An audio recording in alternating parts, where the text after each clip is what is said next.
Et tout de suite, on retrouve Manon avec les vagabonds de l'énergie. Mais de quoi s'agit-il ?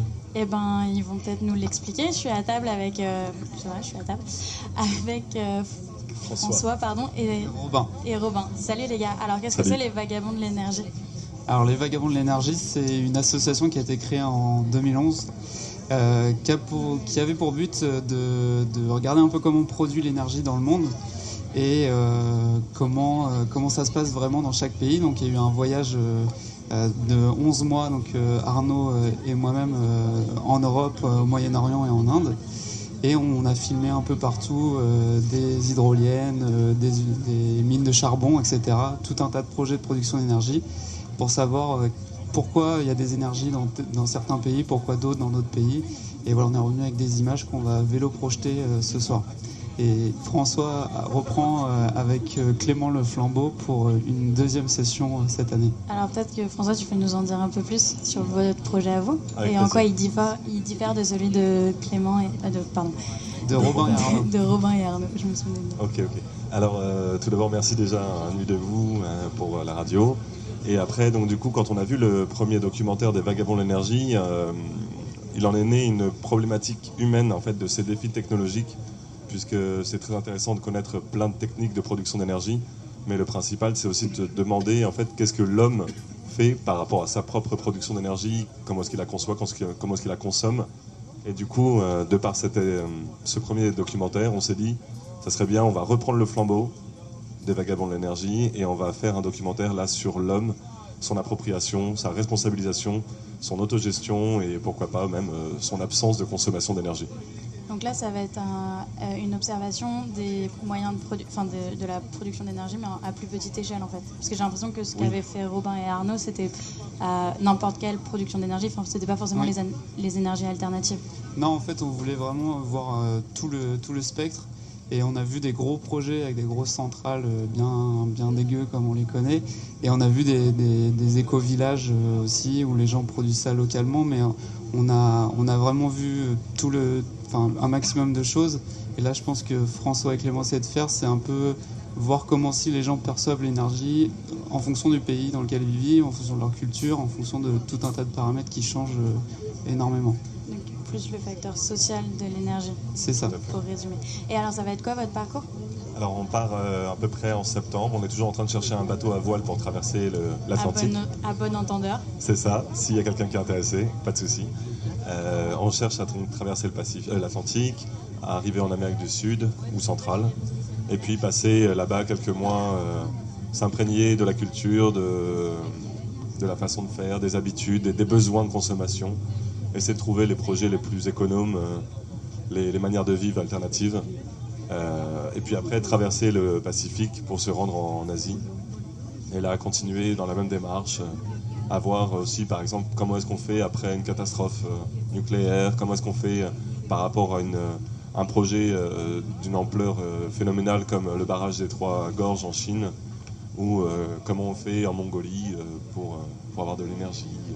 Plein de petits projets alternatifs. Juste, si je peux me permettre, pour donner un petit exemple, en fait, parce qu'on se dit la sociologie de l'énergie, qu'est-ce que ça peut être ? Nous, on a un exemple assez frappant, c'est la différence entre la Turquie et le Liban, donc ont des conditions d'ensoleillement sensiblement les mêmes. En Turquie, il y a des panneaux solaires pour chauffer l'eau, pour avoir de l'eau chaude chez eux. Il y en a sur tous les toits, ils installent ça systématiquement parce que c'est le système le plus intéressant, le moins cher, et c'est ce qui se fait.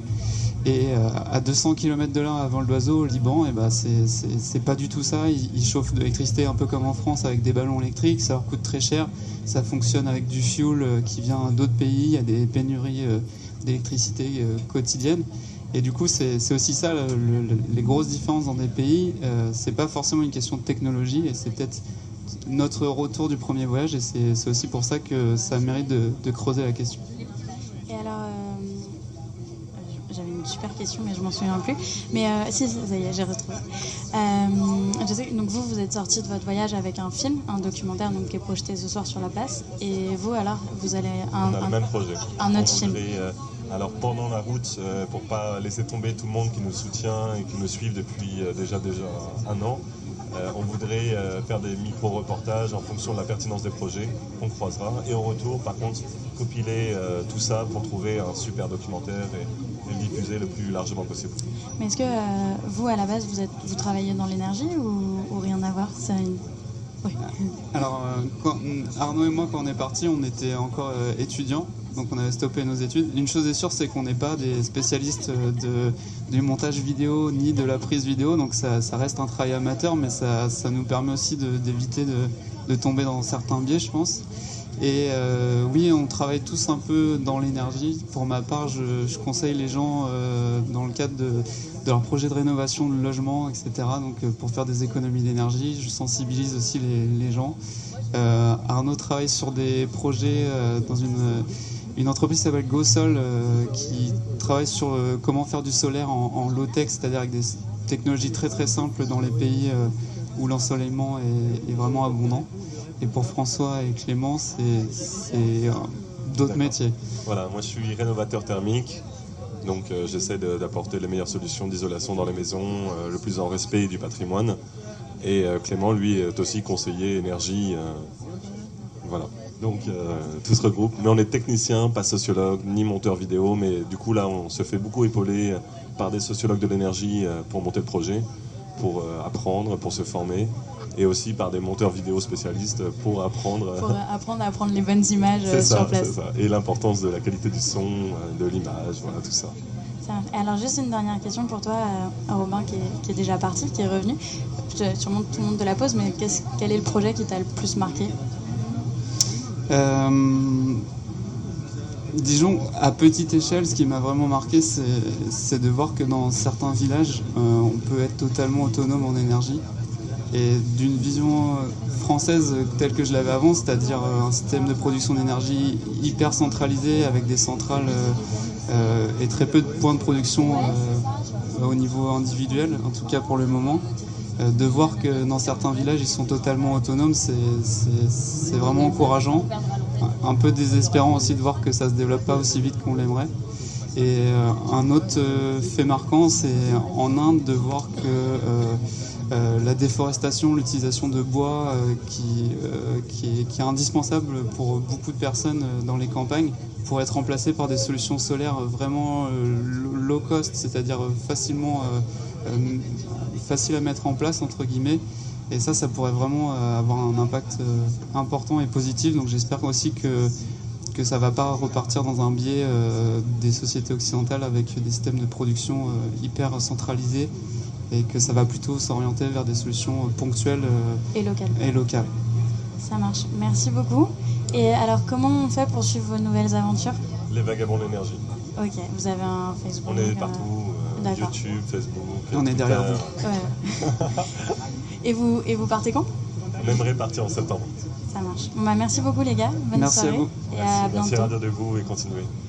Je passe le micro à Alice. Merci Manon, merci les Vagabonds. Encore une belle soirée qui s'achève sous la bâche de Radio Debout avec une petite pluie. Peut-être que vous entendez doucement le crépitement des gouttes sur le plastique au-dessus de nos têtes. Et voilà, on a ouvert l'antenne avec Simone Veil. Et on s'est dit que ce serait bien de fermer l'antenne avec Aimé Césaire. À côté de moi, enfin en face de moi, de l'autre côté de la table, il y a Jordan avec son didgeridoo qui est là. Donc en fait, moi je vais lire un texte qui est situé à la fin de ce très beau texte qui est le cahier d'un retour au pays natal, et Jordan va jouer. La négraille, aux senteurs d'oignons frits, retrouve dans son sang répandu le goût amer de la liberté. Et elle est debout, la négraille assise, inattendument debout, debout dans la cale, debout dans les cabines, debout sur le pont, debout dans le vent, debout sous le soleil, debout dans le sang, debout et libre. Debout et non point pauvre folle dans sa liberté et son dénuement maritime, girant à la dérive parfaite, et la voici, plus inattendument debout, debout dans les cordages, debout à la barre, debout à la boussole, debout à la carte, debout dans les étoiles, debout et libre, debout et libre, et le navire lustral s'avançait impavide sur les eaux écroulées.